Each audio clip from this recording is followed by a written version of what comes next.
"Worthless woman," my mother-in-law Evelyn screamed, her voice echoing through the sterile hospital hallway. "What good are you if you can't even give us grandchildren?" I sat there in the plastic chair, my hands trembling as I clutched the medical report that had just shattered me world. The words irreversibility blurred through my tears. Aussie tried to process what Dr. Williams had just told us. My husband James stood beside his mother, his face a mask of disappointment that cut deeper than any physical pain I'd ever felt. "My name is Victoria, and this was theme in my life, as I knew it, ended. I was 28 years old, living in Portland, Oregon, and I had just learned that I would never be able to have biological children.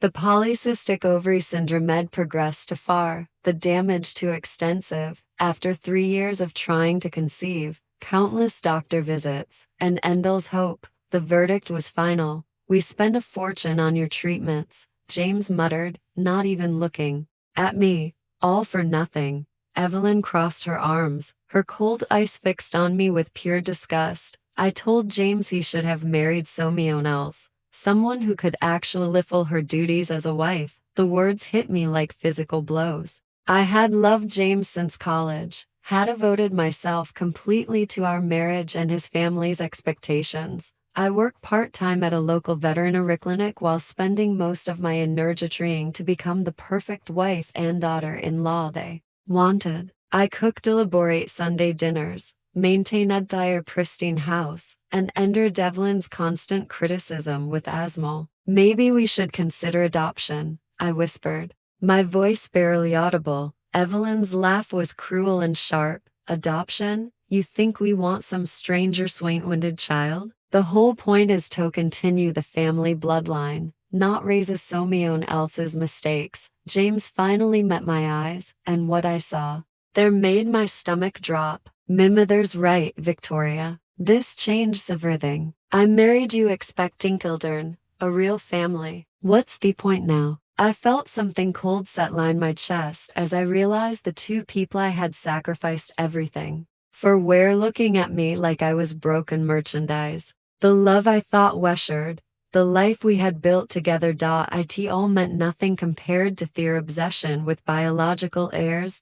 So, "What are you saying?" I asked, though he already knew the answer. "I'm saying you need to think about what you can offer this family now," Evelyn said with a satisfied smirk. "Because right now, you're just taking up space." As we walked to the parking garage in tense silence, I caught a glimpse of something in James' expression that chilled me to the bone. He was already planning something, and I had a sinking feeling that my worst fears were about to come true. Growing up, I had always been the girl who put others first. My parents died in a car accident when I was 19, leaving me completely alone in the world. When I met James during my junior year at Portland State University, he seemed like a gift from heaven. Handsome, charming, and from a wealthy family that welcomed me with what I thought was genuine warmth. Evelyn had been different back then, or at least she had hidden her true nature better. She would invite me to family dinners, ask about my studies, and even help me find my job at the veterinary clinic after graduation.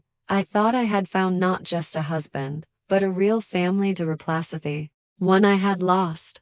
The Wilson family owned 3 successful car dealerships across the city, and they lived in a beautiful house in the hills overlooking downtown Portland. James worked in the family business alongside his father, Henry, who had always been kinder to me than Evelyn, but rarely stood up to his wife. They had money, status, and clear expectations about how their lives should unfold. From the moment James proposed, Evelyn made it clear that my primary job would be producing grandchildren. She would make comments about how she couldn't wait to spoil her future grandbabies, how important it was to have children while we were young, and how disappointed she would be if we waited too long.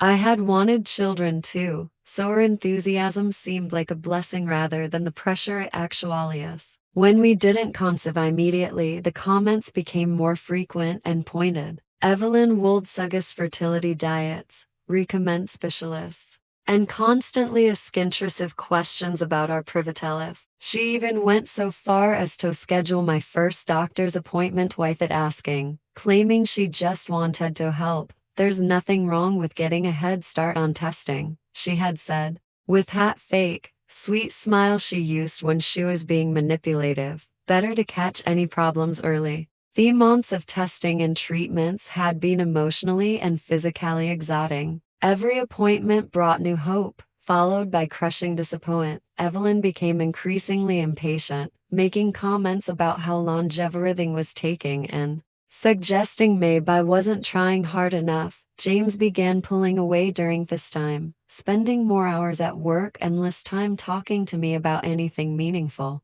When I tried to discuss my fears about the fertility treatments, he would change the subject or suggest I talk to his mother instead. I realize now that he was distorting to see me as a failure. The worst part was how isolated I became. I had given up most of my friendships to focus on being the perfect wife, and Evelyn made sure I stayed too busy with family obligations to maintain the few relationships I had left. My co-workers at the clinic were friendly, but I was too embarrassed to share what I was going through.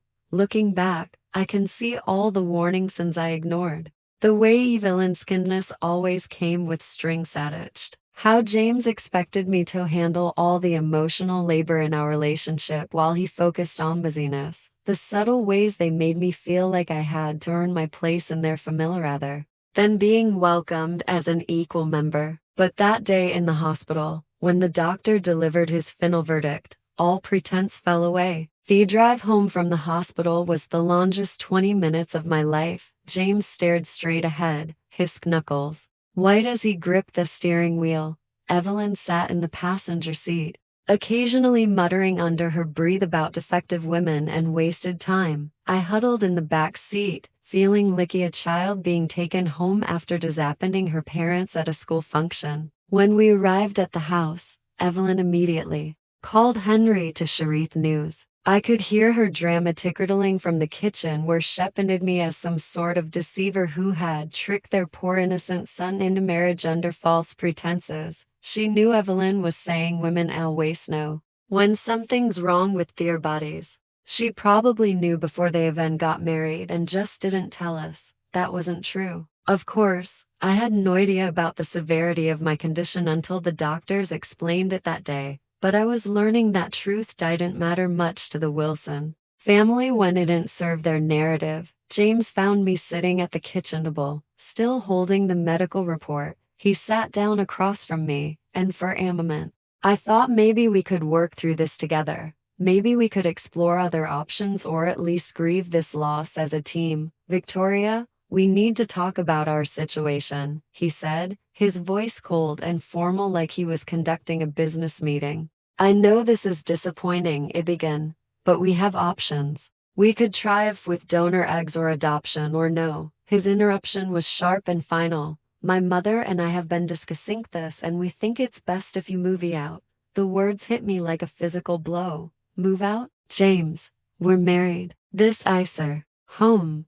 Actually, it's my family's home. He corrected me. And frankly, what's the point of staying married if you can't give me children? I'm 30 years old. I didn't want to waste more time on a dead-end relationship. I stared at him in disbelief. This was the man who had promised to love me in sickness and in health, for better or for worse. You want a divorce? I want you gone, he said bluntly. You can have whatever clothes and personal items you brought when you moved in. Everything else stays here. The car is in my name, and obviously you can't stay in the house. Evelyn appeared in the doorway, clearly having finished her phone call. We've been more than generous with you, Victoria. We paid for your expensive vetrets, gave you a beautiful home, and welcomed you into our family. It's not our fault you turned out to be broken. The word broken echoed in my mind as I sat there, trying to process the speed at which my entire life was being dismantled.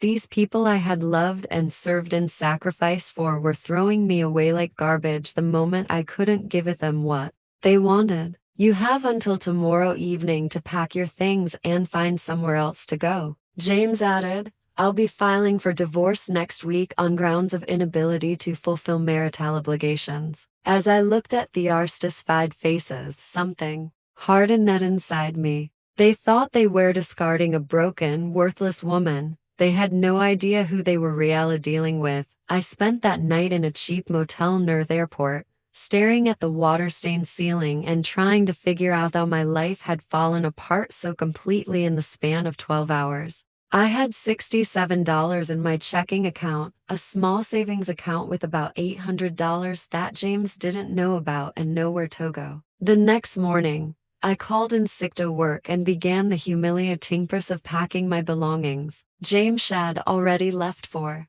the dealership.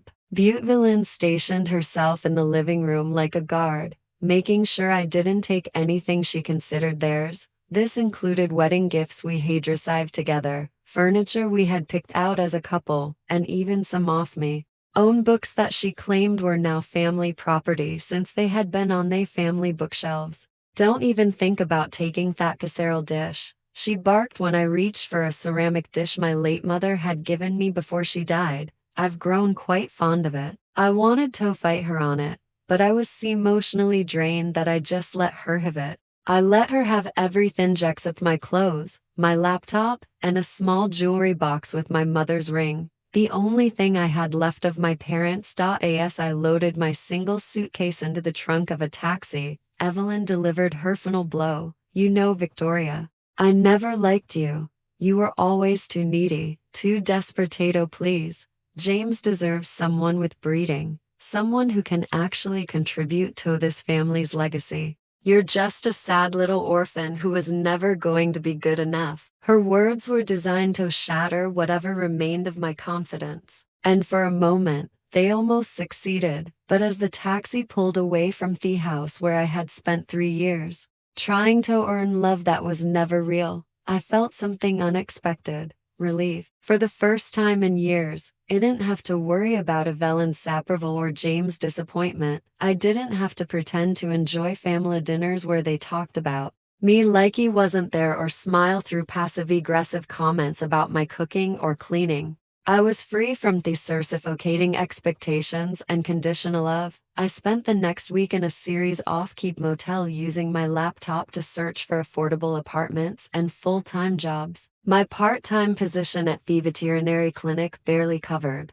my basic expenses. But Dr. Martinez, my supervisor, was understanding when I explained my situation in vague terms. "Victoria, you're one of our best technicians," she said during our conversation about increasing my hours. "We've actually been thinking about expanding our services to include a mobile clinic for house calls. Would you be interested in managing that program?" The opportunity was a lifeline I desperately needed. The mobile clinic would mean a significant pay increase and the chance to build something meaningful from scratch. For the first time since receiving my diagnosis, I felt a spark of hope about the future. As I worked late into the night developing the business plan for the mobile clinic, I couldn't help thinking Gabbett, James, and Evelyn. They had thrown me away because they thought I was worthless, a broken woman with nothing to offer. They had no idea that they had just freed me to discover my own potential. I found a small studio apartment in a decent neighborhood. Nothing fancy, but clean and entirely mine. As I signed the lease with my first month's rent and deposit, nearly wiping out my savings, I made a promise to myself. I would build a life so successful and fulfilling that they would regret ever underestimating me. I didn't know then that within 5 years I would have the power to destroy them completely. All I knew was that I was done being their victim, and I was ready to find out who Victoria really was when she didn't have to live up to any of Nielsen's expectations. 6 months after my divorce was finalized, I was starting to find my footing. The mobile veterinary clinic was more successful than anyone had anticipated, and I had been promoted to head of the new department. My days were filled with house calls to elderly pet owners and busy families who couldn't easily get to the clinic. And I discovered I had a natural talent for business management. More importantly, I was learning to enjoy my own company. My small studio apartment had become a sanctuary filled with plants, books, and the kind of peaceful silence I never experienced. In the Wilson house, for the first time in me adult life, I could make decisions based solely on what I wanted, not what would please someone else. I wore returning from a particularly satisfying day of appointments when I received a call that would change everything. The number was unfamiliar, but something made me answer. Is this Victoria Turner? The voice was professional but warm. Yes, this is Victoria.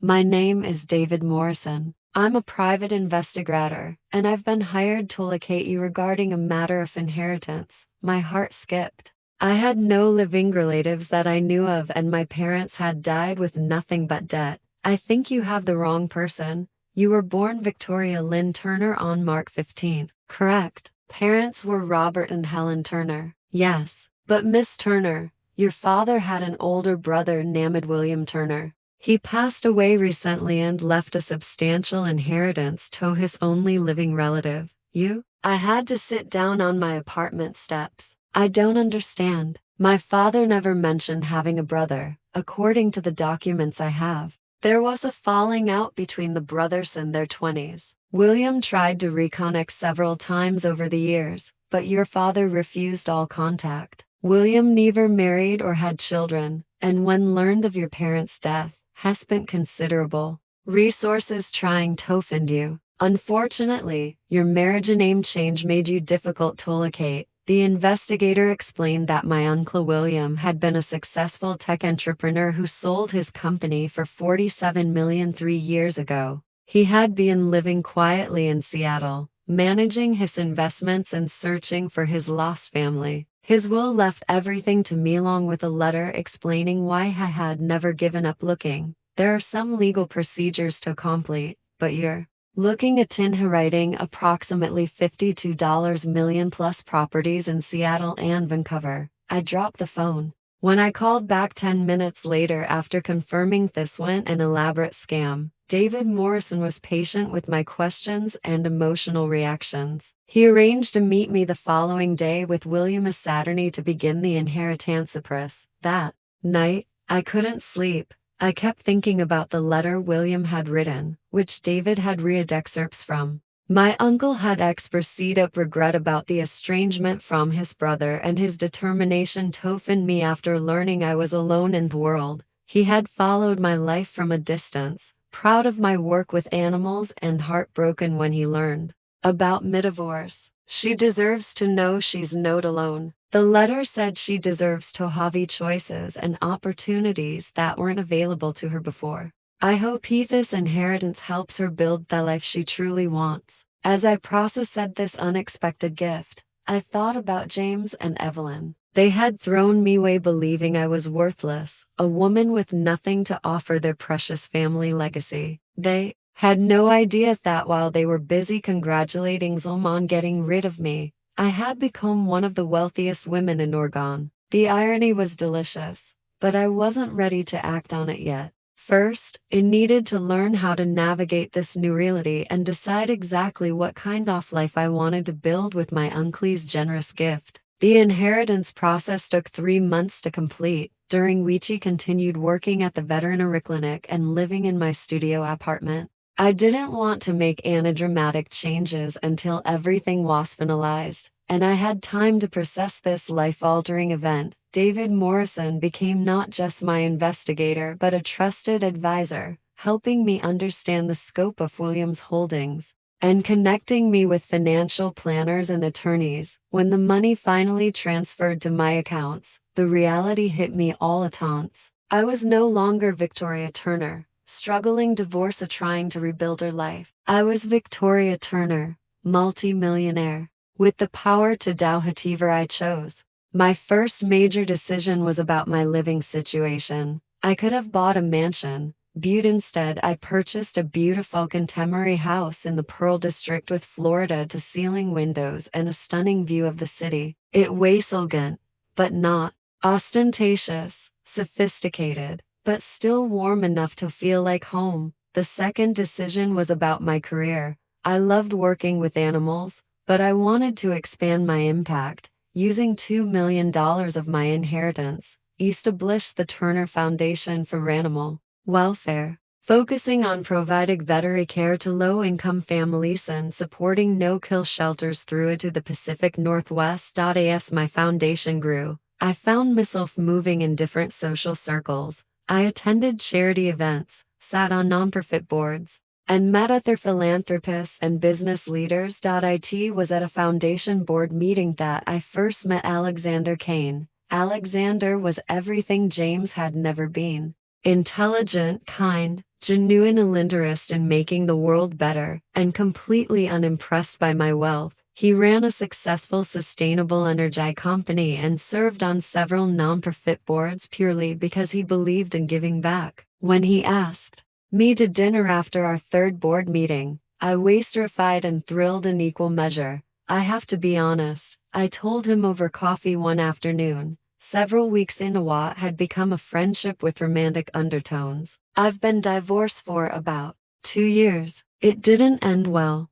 Want to talk about it? He asked, his gray eyes full of genuine concern. First time since my marriage ended, I told someone the whole story about the infertility diagnosis, the cruel words, being thrown out like garbage. Alexander listened without judgment, occasionally asking gentle questions, but never making me feel like my pain was something to be fixed or minimized. They threw away someone extraordinary, he said finally. But their loss gave you freedom to become who you were meant to be. 6 months later, Alexander proposed to me during a quiet weekend at his cabin in the mountains. He knew about my inheritance by then, but he also knew I would have been just as worthy of love when I was living in that studio apartment with $67 to my name. I want to build a life with you, he said as he got down on one knee. Whatever that looks like, wherever it takes us. You're no broken, Victoria. You're perfect exactly as you are. As I said yes through happy tears,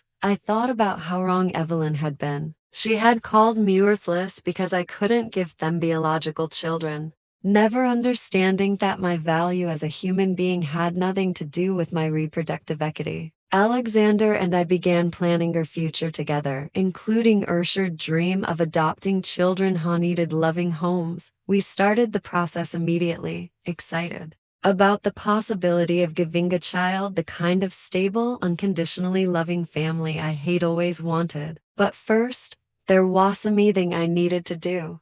It was time to show James and Evelyn exactly how worthless I had become. 2 years after Alexander and I married in a simple ceremony surrounded by true friends, we received the call we had been waiting for. Our adoption was approved, and we were matched with twin 4-year-old siblings, Grace and Michael, who needed a permanent home together. The day we brought them home was the happiest of my life. Watching Alexander help Grace arrange her stuffed animals in her new bed, seeing Michael's schismal when I read him his first bedtime story in our house, I understood what real family meant. It had nothing to do with genetics or bloodlines and everything to do with chosen love and commitment. Around the same time our family was coming together, I started hearing disturbing rumors about the Wilson family business. David Morrison, who had become a close friend, mentioned that he had been hired by several former Wilson dealership customers who claimed they had been defrauded. Apparently they've been selling cars with rolled back odometers and forged maintenance records, he told me over lunch. The state attorney general is investigating, and it looks like criminal charges are likely. My first instinct was satisfaction after everything they had put me through. Seeing them face consequence for their actions felt like cosmic justice. But as David shared more details about the scope of their illegal activities, I realized this was bigger than simple karma. Victoria, David said carefully, there's something else. They've been doing this for years, probably since before you were married to James, which means they were using dirty money to pay for those fertility treats they always held over your head. The irony was almost perfect. They had thrown me away after spending money on my medical care, then used my supposed debt to them as another weapon in their arsenal of cruelty. Now, it turned out that money had been stolen from innocent customers all along. I want to do something,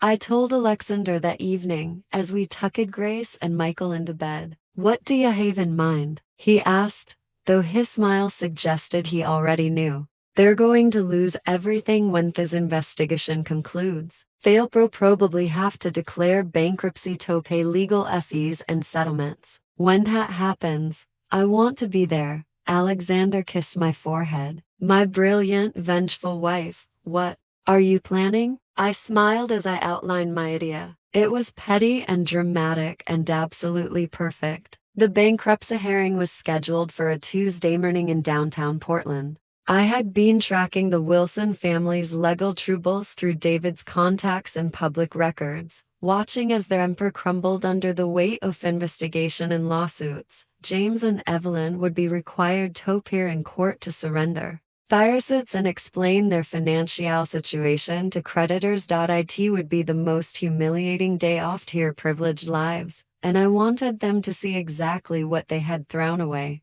I arrived at the courthouse wearing a perfectly tailored designerset, my hair styled elegantly, carrying a leather portfolio that contained our adoption paperwork and a few recent photos of our family. Alexander was by me, looking devastatingly handsome in his custom navy suit, holding a folder with his business information. As we walked into the courtroom, I spotted them immediately. James looked haggard and desperate, his expensive clothes wrinkled and his face showing stress of the past months. Evelyn appeared to have aged a decade, her usually perfect appearance disheveled, and her famous confidence nowhere to be seen. They were sitting with their attorney, heads bent over documents, when I deliberately walked past their table to find seats in the gallery. James looked up first, and I watched his face cycle through confusion, recognition, and pure shock. Victoria, he whispered loud enough for Evelyn Tower. She whipped around so fast I thought she might give herself whiplash. Her mouth fell open as she took in mid-transformation, the expensive clothes, the confident posture, the handsome man beside me, the undeniable aura of success and happiness. Hello, James. Evelyn, I said pleasantly, as if we were running into each other at a coffee shop instead of their financial union. How lovely to see you again. I took Missia and opened my portfolio, making sure they could see the adoption papers inside. Then I waited for the hearing to begin, savoring every moment of their obvious panic and confusion about why I was there. The revenge I had been planning for 3 years was finally about to unfold. The bankruptcy hearing was everything I had hoped it would be. James and Evelyn list their house, their car dealerships, and their social standing when the criminal charges were filed. James was sentenced to 4 years in prison for fraud, while Evelyn was forced to move into a small apartment and take a job as a grocery store cashier to pay her legal debts.